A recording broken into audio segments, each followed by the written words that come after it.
таком случае слово для выступления предоставляется Тохтакуну Эталайкуль Аскар Алиевне. Прошу вас пройти к трибуне. Уважаемые судебные коллеги, я полностью поддерживаю свое ходатайство. Я считаю, что данное мое ходатайство подлежит удовлетворению.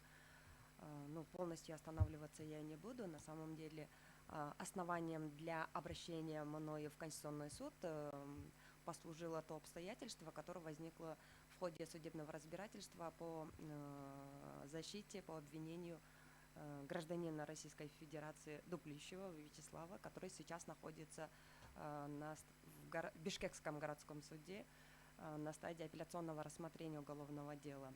Он был осужден на 7 лет, также заочно, и обвинение предъявлено также заочно. Он является собственником торгового центра Ала-Арча, который в свое время приобретал долю в уставном капитале у близкого родственника гражданина Шадиева Аскарбека.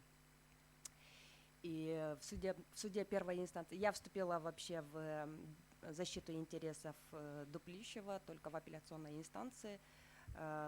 Из материалов я увидела то, что в суде первой инстанции даже не были допрошены свидетели, которые были допрошены в ходе следствия. Настолько быстро был вынесен приговор, естественно, тем более без участия самого обвиняемого. Поэтому в ходе апелляционной инстанции мною были поданы несколько ходатайств. Это такие, как, например, о назначении экспертизы, о признании недопустимым оцененные доказательства судом первой инстанции. Все эти ходатайства даже не были рассмотрены.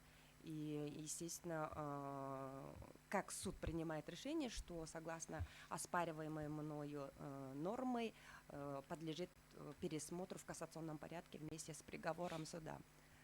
Поэтому в достаточной мере невозможно защитить интересы, тем более моего отсутствующего обвиняемого подзащитного, поскольку в полной мере мы не можем даже доказать в суде кассационной инстанции свою правоту.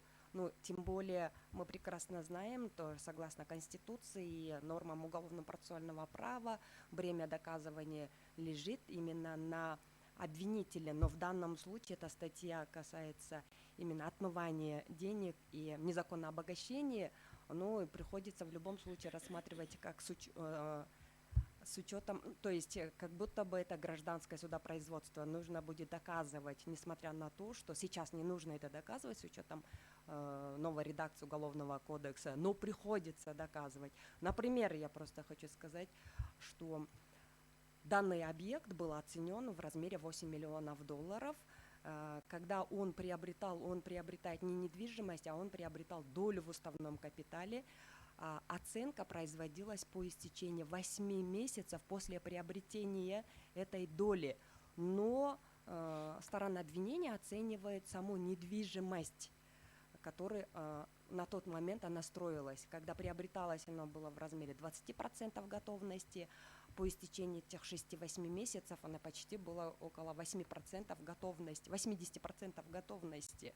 Но когда оценка производилась, не сама доля, и этот объект строилась и до сих пор идет, достраивается даже половина, оно еще не достроено. Жилая площадь была еще не достроена за счет кредитных средств в размере $5 миллионов, который по сегодняшний день оплачивается. Поэтому был такой абсолютно обоснованный вопрос, каким образом была оценена недвижимость, когда приобретается доля и с учетом пассивов. Почему пассив не оценен? Эти $5 миллионов.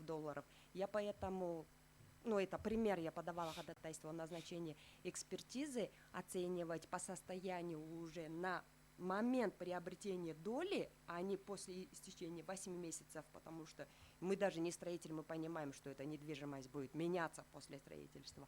Естественно, просто я не хочу умилять профессионализм судебного состава, но они говорят, у нас времени нет.